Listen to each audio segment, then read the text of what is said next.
이번에 설명해 드릴 게임은 아키올로지입니다. 2명부터 5명까지 할 수 있는 카드 게임이고요. 셋 컬렉션 게임입니다. 유적지에서 보물을 찾아서 점수를 얻는 카드 게임입니다. 간단히 설명해 드리겠습니다. 오른쪽에 있는 것은 구판이고요. 왼쪽에 있는 것은 심판에 추가된 카드와 타일입니다. 구판에는 유적 타일 대신에 유적 카드가 있어서 한 종류만 가지고 플레이할 수 있도록 되어 있는데, 심판에는 이 유적 타일이 몇 개가 추가되었습니다. 그래서 다양한 게임을 즐길 수 있도록 되었고요. 몇 가지 카드가 추가가 되었습니다. 그 다음에 각 플레이어별로 모래 폭풍을 한번 막을 수 있는 천막이라고 하는 카드도 추가되었습니다. 개인적으로 디자인은 예전 버전이 좀 낫지 않나 싶은데요. 자, 요거는 심판 같은 경우에는 이렇게 좀 색다른 디자인으로 이렇게 나왔습니다. 자, 그 다음에 구판의 경우에는 4명까지 플레이가 가능한데요. 심판의 경우는 5명까지 가능하게 되었습니다. 먼저 카드 세팅 설명해 드리겠습니다. 인원수에 따라서 사용하지 않는 카드도 있는데요. 4명이나 5명이라면 조각난 서판 사용하시면 되고요. 5인이라면 부러진 목걸이까지 사용하면 되겠습니다. 만약에 3인이라면 이 두 종류의 카드는 빼두시면 되겠습니다. 그 다음에 도둑카드 마찬가지로 인원수에 따라서 사용하는 장수가 다릅니다. 3명이라면 6장만 따로 빼두시면 되고요. 그 다음 모래폭풍 마찬가지로 3명이라면 5장만 따로 빼두면 되겠습니다. 그 다음에 각 플레이어들에게 천막 한 장씩 나누어 주면 되고요. 그 다음에 여기에 있는 지도 카드도 일단 따로 빼둡니다. 자, 그리고 나머지 카드는 보물 카드라고 해서 잘 섞어서 각 플레이어들에게 4장씩 나눠 주고요.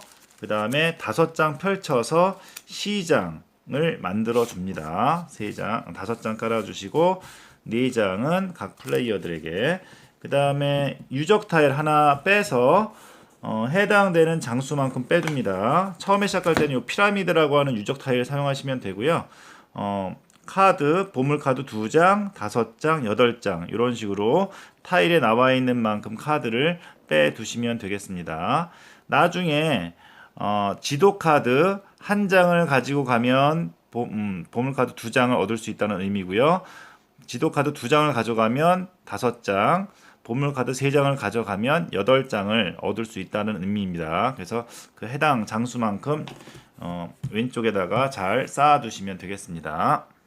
자, 보물 카드로 유적지까지 이렇게 카드를 다 배치를 했다면, 처음에 빼두었던 지도 카드, 그 다음에 도둑 카드, 그 다음에 모래 폭풍 카드 모두 보물 카드, 남은 보물 카드와 함께 모두 섞어서 덱을 만들어 둡니다. 이 덱은 발굴지입니다. 그리고 모든 플레이어들은 자신의 턴 시작 시에 맨 위에 한 장을 가지고 와서 플레이를 진행하면 되겠습니다. 이 발굴지 더미 앞에다 쌓아 두시면 되겠습니다. 자, 그럼 플레이어는 자신의 턴이 되면 발굴지에서 카드 한 장을 가져와서 손에 추가합니다. 만약에 보물 카드라면 처음 가지고 있는 4장의 카드에 추가해서 사용하시면 되고요. 만약에 도둑 카드다 라고 한다면 도둑 카드 왼쪽에 빼두시고 다른 플레이어에게서 무작위로 한 장 빼서 오면 되겠습니다. 자, 그 다음에 만약에 뽑아온 카드가 모래폭풍이다 라고 한다면 모래폭풍 카드 옆에다가 치워두시고요. 모든 플레이어들은 자신의 손에 들고 있는 카드 절반을 시장에다가 버려야 합니다. 만약에 5장이라면 2장만 시장에다가 버리면 되겠고요. 만약에 난 버리기 싫다 라고 한다면 천막 카드를 버리고서 그 피해를 받지 않으면 됩니다. 그래서 모래폭풍 카드를 뽑은 플레이어 왼쪽 사람부터 천막 카드를 사용할지 사용하지 않을지 결정한 다음에 다시 모래폭풍 카드를 뽑은 플레이어가 다시 돌아오면 천막 사용할지 않을지 결정한 다음에 다시 보물 카드 한 장을 뽑습니다. 뽑아서 아까 설명한 대로 보물 카드면 그냥 가져가게 되고요. 만약에 또다시 모래폭풍 카드가 나왔다라고 한다면 똑같이 카드를 절반 이렇게 시장에 버리는 액션을 수행하면 되겠습니다. 자, 플레이는 발굴지에서 카드 한 장을 가져와서 처리를 했다면 다음번에는 자신의 손에 들고 있는 카드를 교환할 수 있습니다. 시장에 있는 카드와 교환할 수 있는데요. 카드를 보시면 여기 카드 보물의 이름이 나와 있고요.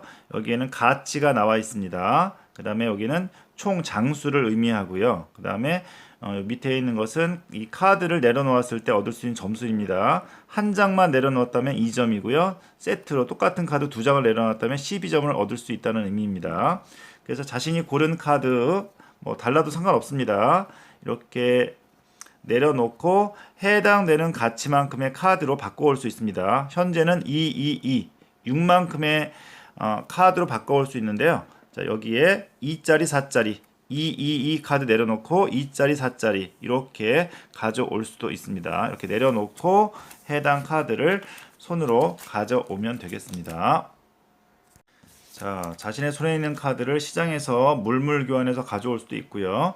그 다음에 손에 들고 있는 카드를 박물관에다가 판매할 수도 있습니다. 요 판매된 것은 모래폭풍에 의해서 잃어버리지 않고 빼앗기거나 하지 않습니다. 자, 요 카드는 자기 앞에 내려두시고 게임이 끝났을 때 자신의 점수가 됩니다. 예를 들면 제가 파라오 가면 2개를 박물관에 팔겠다라고 한다면 요거는 자기 앞에 내려놓으시면 되겠고요.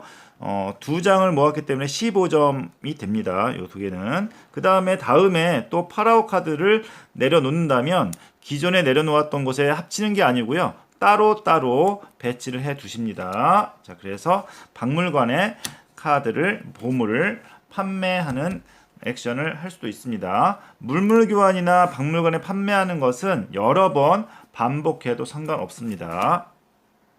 자, 물물 교환이나 박물관에 판매하는 것은 자신의 턴에 여러 번 할 수 있지만 유적 발굴하는 것은 한 번만 할 수 있는데요. 만약에 자신의 손에 지도 카드가 있다면 지도 카드를 원하는 만큼 버리고 보물 카드를 가져올 수 있습니다. 이거는 한 번만 할 수 있는데요. 예를 들면 제가 지도 카드가 3장 있다.